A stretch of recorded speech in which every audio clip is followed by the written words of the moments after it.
everyone and welcome back to the Great Book of Grudges. My name is Nathan and today I want to talk about the Beastmen. You see, I've been playing a campaign lately and I've been really enjoying it. The Beastmen had a really good rework in the Silence and the Fury, a very good DLC all around because it brought in some Charlemagnes, and now I'm just kinda excited for the future. As you see, the Beastmen are one of those factions which I would consider almost complete.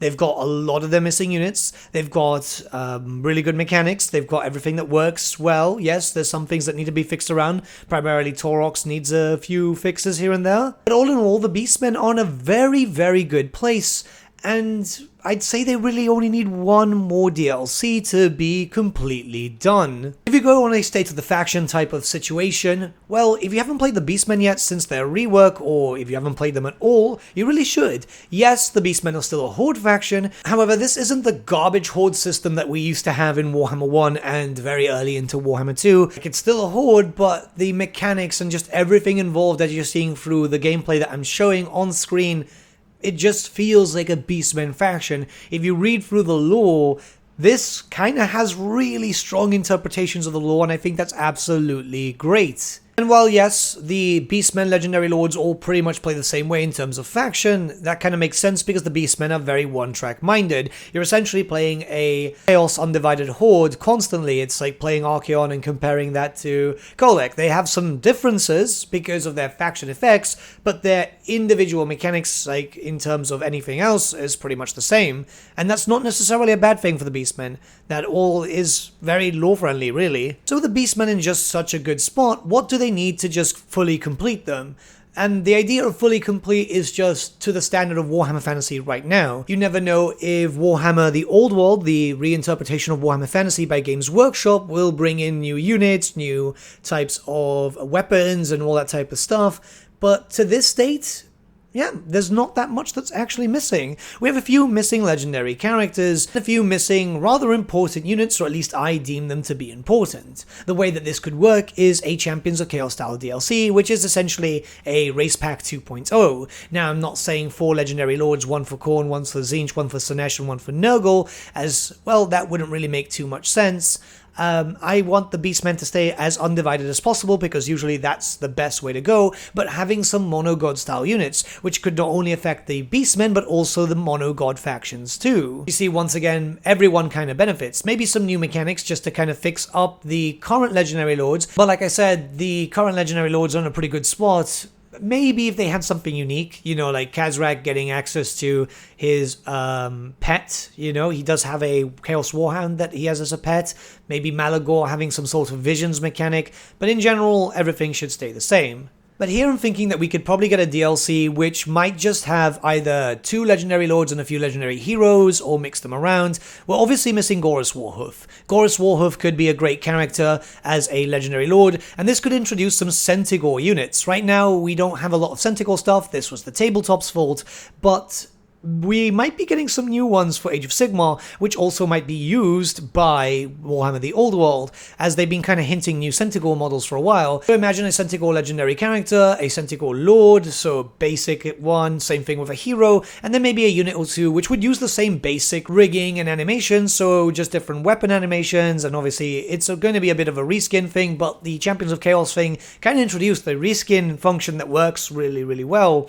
and this would give us a lot of different things. So I would actually really like this, as the Centaurs have always been kind of cool. Gorfor the Beast Lord is a chariot-based character, so you'd be focusing very heavily on chariots, which you already kind of do with Khazrak, but it would just add in a really well-liked model. Gorfor was always really cool, and they could change Khazrak around to be more focused on like ambushing and stuff. You know, just have a little bit of a little mini rework alongside it. The great thing about this is that since the Beastmen rework was done, a lot of attention could go into the DLC rather than just the rework, and I think a lot of people would benefit from that. That being said, like, you don't really need Gorfor, but if they're gonna add him in, you know, he could work out here, or he could be an FLC Legendary Lord, you know?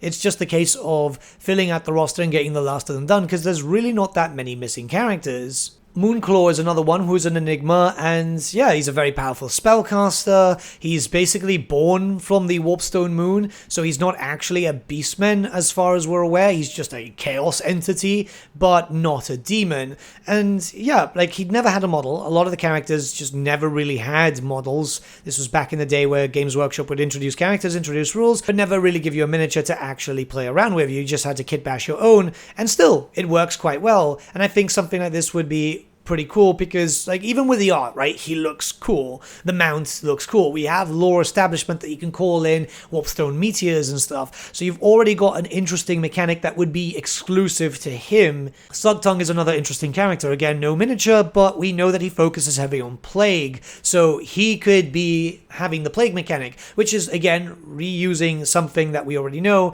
But the idea is, sometimes mechanics should be reused if it makes sense, and having a plague-themed Beastman Lord might be quite interesting considering that you're already spreading a lot of corruption. This would also help Kogath a bit, as, you know, you'd be getting the bonuses from having Nurgle corruption in loads of different locations, so I actually think that this would be a cool idea.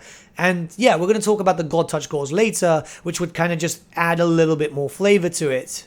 And there's obviously Ungrel Forehorn, who is just, yeah, legendary hero material would be kind of cool. I mean, there's not really too much about him. He's an outcast, and these types of characters are generally forgotten about. I don't even remember anyone actually building a character to use them as the tabletop, really. But, yeah, you know, just chased away from his tribe because he killed the shaman, he killed the beast lord too, formed his own tribe, but it's mostly just outcasts and mutants. So he'd probably be better as a legendary hero if that's the case, but this is a character that I could see just kind of getting forgotten about. An interesting thing would be Ograx. So Ograx is a beast fiend, right? This is a type of beastman that mostly is found in the Southern Chaos Wastes, and they are blessed by the Chaos Gods. This is kind of a bit of a rare occurrence. You see it with Taurox and stuff, but it's not that common, especially since the beastmen are just kind of forgotten about Chaos. But he's got blessings, he's brazen, he's actually got brass skin and stuff. It would be cool to see demonic style beastmen, and we're going to see them eventually because, well, they're coming to Age of Sigmar as it works. They used to be just Bestigors with a different color and like slight mutations, but they've been changing for Age of Sigmar. Ograx could be a cool character, but we really don't need another Cornate since Taurox was pushed there. I don't know what they want to do here, especially since Ograx, well, he's in game already, isn't he? When you play as Archaon, just as a generic hero, because in the story, yeah, he turns manified, which is just kind of weird. I don't know. Maybe they change that around. Maybe they do. But really, all we need, or at least all I'd say that we really need, is the God Touch Gauze. So originally we used to have God Touch Gauze. These were called Corn Gauze, Slan Gauze, Pestigauze, and Zan Gauze. And you can already guess what god they followed. And they were just Bestigors, just with a different type of model, and that's it. Age of Sigmar has done something really well, which has just kind of changed them around, but we've only seen that for the Zangors and the Strangors. We've already seen the new versions, essentially, when it comes to Pestigors and I believe Corngors. Yes, Corngors did actually get a model for Blood Bowl. Obviously, these aren't usable in Age of Sigmar, but we already have a new look, where the Corngors themselves look more like wolves, and the Pestigors are just kind of sad. I mean, they look really cool, but they look like they're not really having a good time. It's very clear that if we do get these creatures in Warhammer 3, we will probably get the Age of Sigmar variant, because that's how it's kind of worked with like model updates. This is why all the greater demons look like the Age of Sigmar /40k variants. Hell, a lot of the Sineshi stuff does too. And yeah, this kind of works. It would be a smaller pack DLC. I'm not saying a Champions of Chaos price, I'm saying a Champions of Chaos format where it's just focused wholly on this. Add in what's missing, you know, Slangors being like single entity type of Chaos spawns, being very, very fast though, being able to do some damage, Zangors being a frontline unit type of thing, or maybe having some Discs of Tzeentch, because we do see them in Age of Sigmar having Discs of Tzeentch, being a range unit, which would be kind of cool, Pestigors being single entity or maybe a monstrous entity, so you can see it like how the Chaos Spawn are, where they're just held down in small groups but very, very durable, and then Khorns being very much like Beastmen Skin Wolves.